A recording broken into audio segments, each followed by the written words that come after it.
오늘 욥기 9장입니다. 엘리바스가 욥에게 책망하는 이야기를 하면서 빨리 회개하라, 그 이야기를 해줬습니다. 네가 지금 당하는 어려운 일들은 네가 숨은 죄가 있은 거 아니냐, 그렇게 말을 했습니다. 거기에 욥이 답변을 했습니다. 자기는 하나님 앞에 의롭게 지금까지 잘 살려고 노력했던 것을 기억하면서 이야기를 합니다.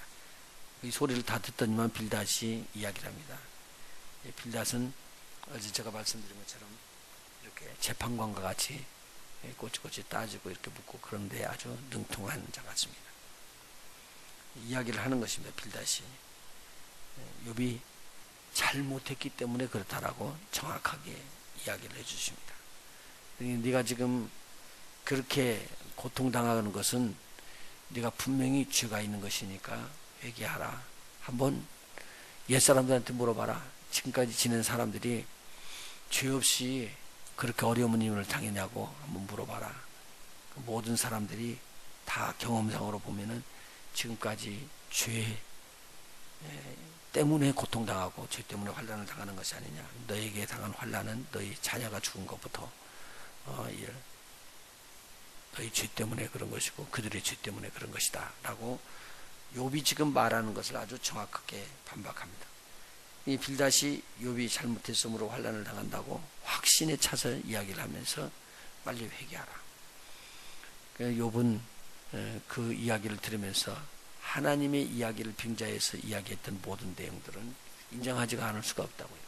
그래서 오늘 욥이 먼저 이 빌닷을 향해서 답을 주는 그 답 중에 하나님만이 의로우신 것을 그들이 말하는 대로 충분히 인정을 합니다. 저들이 말하는 건 뭐냐면요, 공으로 심판하는 하나님에 대해서 이야기를 하면서 네가 심은 대로 거두고 그리고 네가 모든 거 했던 것을 하나님께서는 권선징악이기 때문에 선을 살리고 악을 없애기 위해서 네가 지금 숨어있는 죄가 있기 때문에 그 죄를 회개하라고 이야기한다. 만일 네가 회개만 하면 하나님께서 너를 시작은 미약하였지만 창대하게끔 너를 만들어줄 것이다. 그렇게 이야기를 하면서 저에게 회개하기를 촉구하는 것입니다. 이 말을 들으면서 욥이 저들의 말에 또 하나님의 의로우심을 그대로 동조해 줍니다. 왜냐하면 하나님은 의로우신 하나님이기 때문에. 욥은 그 이야기를 알고 있습니다.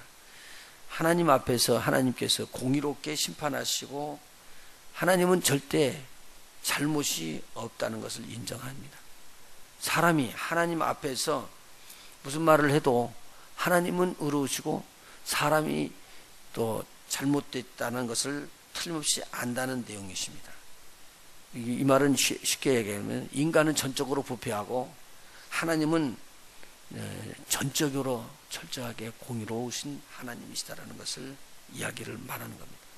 그리고 하나님께서 심판을 하시는데 심판주기 때문에 심판만 하는 것이 아니라 심판주로서의 넉넉한 공의로우심이 가지고 또 모든 것들을 지으시고 운행하시는 절대 주권자이기 때문에 그 하나님 앞에서 욥이 다른 말을 할 수가 없는 것을 여기서 말을 합니다.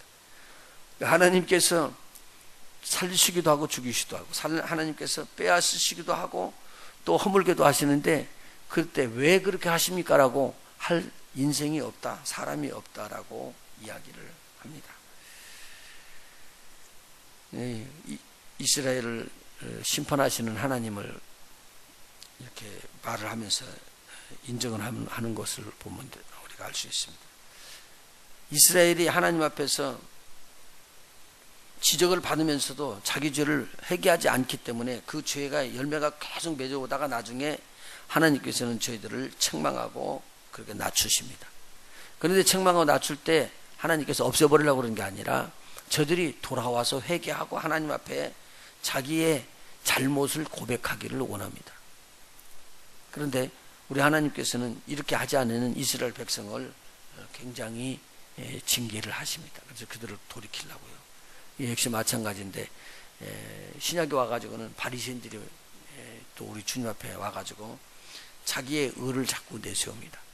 근데 이 하나님께서는 낮아지는 자, 겸손한 자들을 꼭 세우시는데, 바리새인들이 와가지고 하나님 앞에 어떻게든지 자기 의를 나타내고 또 세상 사람들 앞에도 자기 의를 나타냅니다. 이거는 우리가 정말 하나님 앞에서 겸손하게 낮아질 수 있는 건 쉬운 일이 아닌 것 같아요. 사람은요, 이것을 참 굉장히 조심성 있게 대해야 됩니다. 그러니 바리새인들이 하는 내용을 예수님께서 이렇게 예화를 들어주면서 이야기를 합니다. 어떤 바리새인이 성전에 들어가서 기도하고 앞에서 손을 높이 들고 하나님을 향해서 기도하는데, 한 세리는 뒤에 들어가서 정말 머리도 들지 못하고 하나님 앞에 머리를 조아리면서 하나님 앞에 간절히 자신의 잘못을 용서받기를 원해서 기도하고 있었다. 그리고 기도가 끝날 때, 돌아갈 때는 세리는 위로를 받고 돌아갔는데, 바리새인은 하나님 앞에 자기 의를 주장하고 나는 금식도 합니다, 11조도 드립니다, 자기 의를 많이 그렇게 해서도 돌아갈 때는 의롭다함을 받지 못하고 갔다고 이야기를 누가복음 18장에 해줍니다. 이 내용은 굉장히 중요한 내용입니다. 그러면서 뭐라고 예수님께서 하시냐면, 무릇 자기를 높이는 자는 낮아지고 자기를 낮추는 자는 높아지리라. 오늘 욥이 여기에서 하나님에 대해서 이야기할 때 자신을 하나님 앞에서 철저하게 낮추는 장면이 나오고 있습니다. 여기 아주 16절에 한번 보실까요? 16절에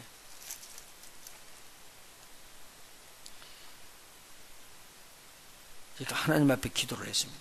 가령 내가 그를 하나님을 부름으로 그가 하나님께서 내게 대답하셨을지라도 내 음성을 들으셨다고는 내가 믿지 아니하리라. 믿음이 없어서 이런 말을 하는 게 아니고요, 내가 기도했기 때문에 나의 의로 하나님이 응답해 준 내용이다 라고 자기가 생각하지 않는다는 거예요. 왜냐하면 하나님 앞에서 어떻게 사람이 의롭다고 이야기를 하겠느냐, 철저하게 이 마음은 욥에게 있습니다. 그러면 누구에게? 하나님이 공의하시고 깨끗하시기 때문에 하나님 앞에 서 있는 이 세상에 있는 모든 사람이 다 의롭지 못하기 때문에, 다른 말로 말하면 죄인이라는 거거든요. 그러니까 내가 하나님 앞에 죄인인데 나는 어떻게 하면 살 수 있는가?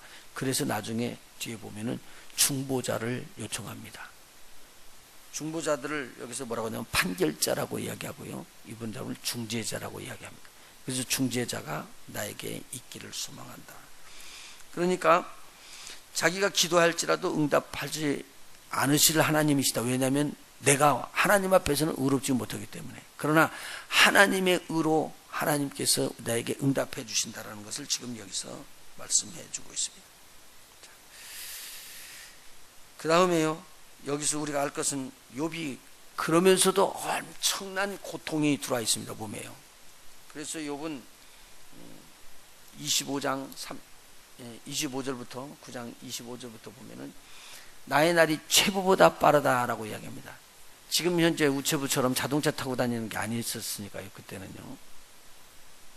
그때는 말을 타고 다니는 것도 아니고 굉장히 발이 빠른 사람들, 궁중에서 쓰고 급히 빠른 사람들, 말을 타고 다녀서 이제 이렇게 우편물을 갖다가 안아주는 사람 있지만, 그렇지 않을 때는 걸어서 이제 갑니다. 다시 말해서 이쪽에서 소식을 전하면은 엄청난 먼 거리도 걸어서 가기 때문에 며칠씩 걸린다는 말이죠. 근데 여기서 보니까 그 사람들 중에서 이 체부라는 말은 발이 빠른 자들을 뽑아가지고 이제 이 우편물을 나눠주는 그 일을 하도록 그렇게 했다는 내용입니다. 당시도요. 네, 그때는 이제 이런 그 운송 수단이 없었기 때문에 나의 날이 체부보다 빠르니 달려감으로 복을 볼 수 없구나. 이제 그 체부같이 빠른 것을 이야기를 하면서 쭉 빠른 내용을 쭉 이야기를 하게 되어 있습니다.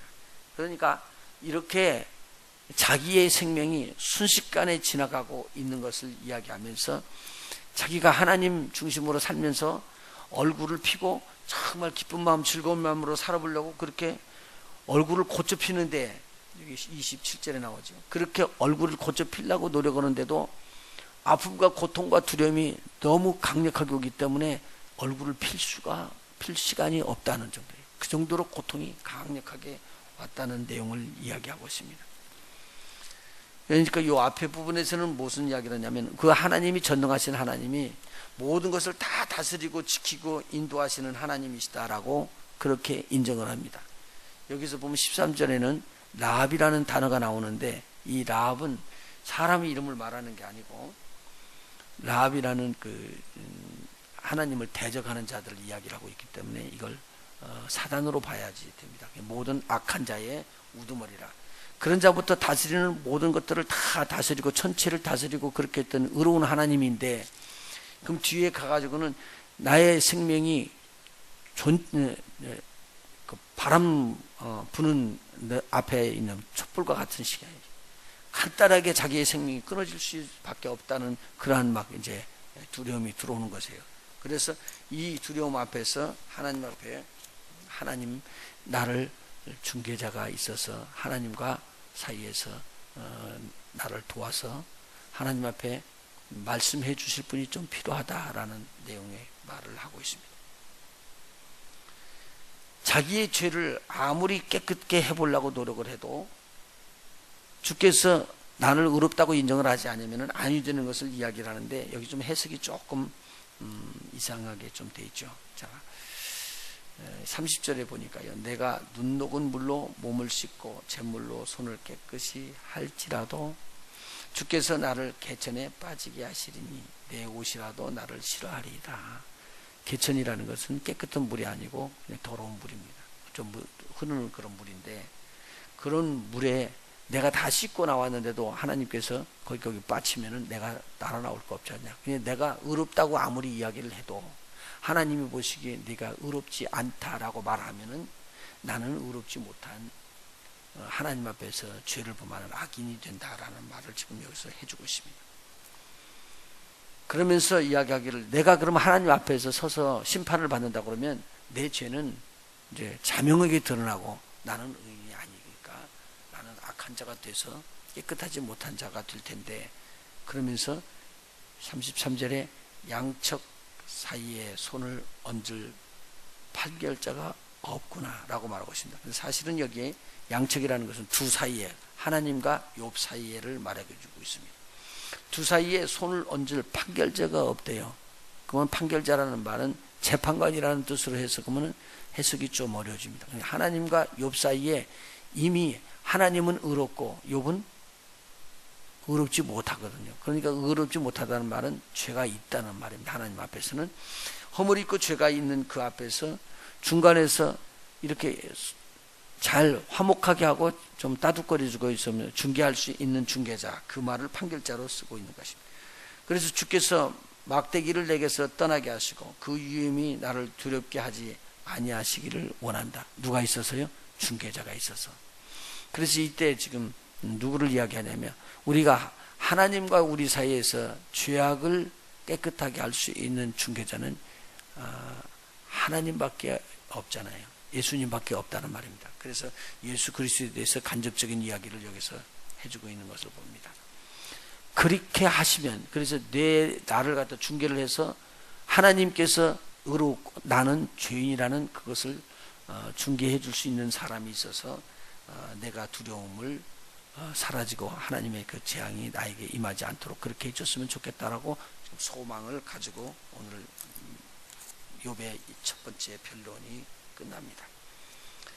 우리 하나님의 말씀을 깊이 한번 잘 생각해 보시면서 이 말씀을 했고 또 위로가 됐으면 참 좋겠습니다. 우리 한번 성경 찾아보시죠. 로마서 7장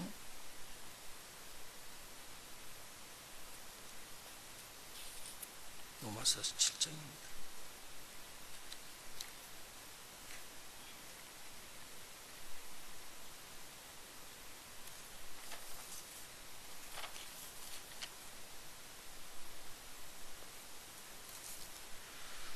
로마서 7장 보면요 24절 바울이 이야기했던 내용입니다.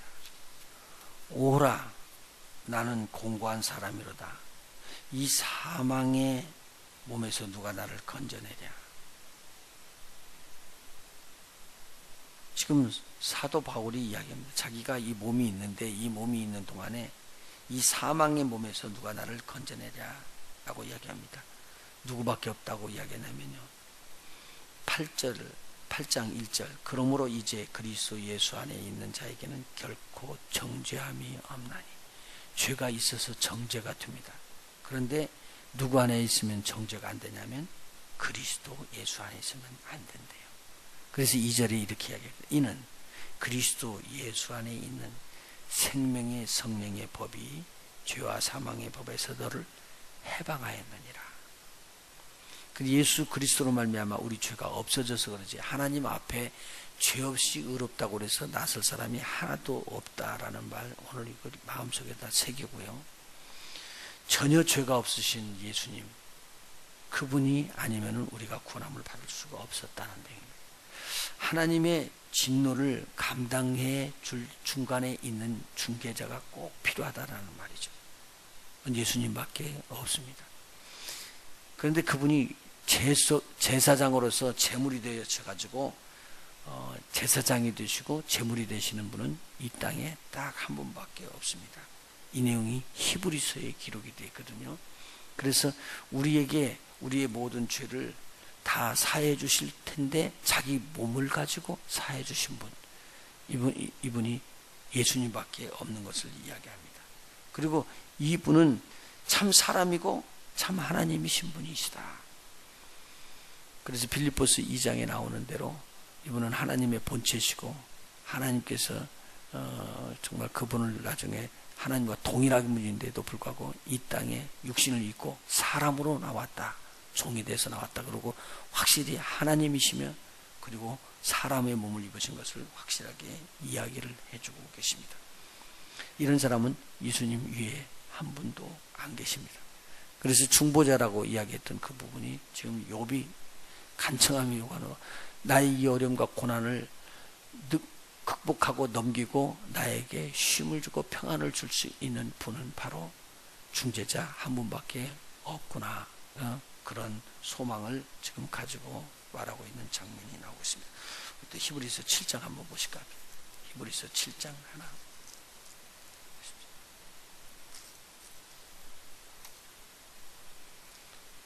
히브리서 7장 멜기데sek에서 나오면서 27절 한번 보십시오.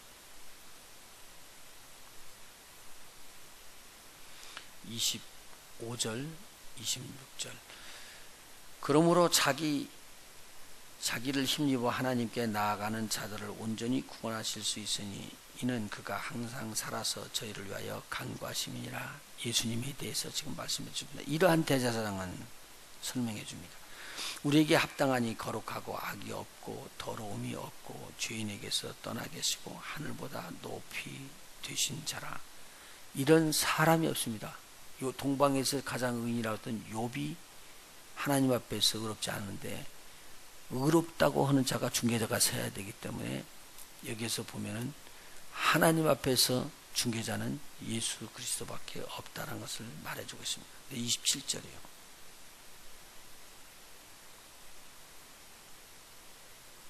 저가 대제사장들이 먼저 자기 죄를 위하고 다음에 백성의 죄를 위하여 날마다 제사 드리는 것과 같이 할 필요가 없으니 이는 저가 단번에 자기를 드려 이루셨음이니라. 죄를 자기 몸을 들여서 완전히 사해 주신 분 바로 그분을 예수님을 지금 이야기하고 있습니다. 이 예수님이 아니면은 우리에게 죄사함을 없다는 그 내용을 이제 이후에 9장에서도 쭉 기록해서 이야기하고 10장에서도 이야기하면서 예수님께서는 우리의 죄를 다 짊어지시고 돌아가신 제사장이며 제물이 되었다라는 내용을 확실히 여기서 해주고 계십니다.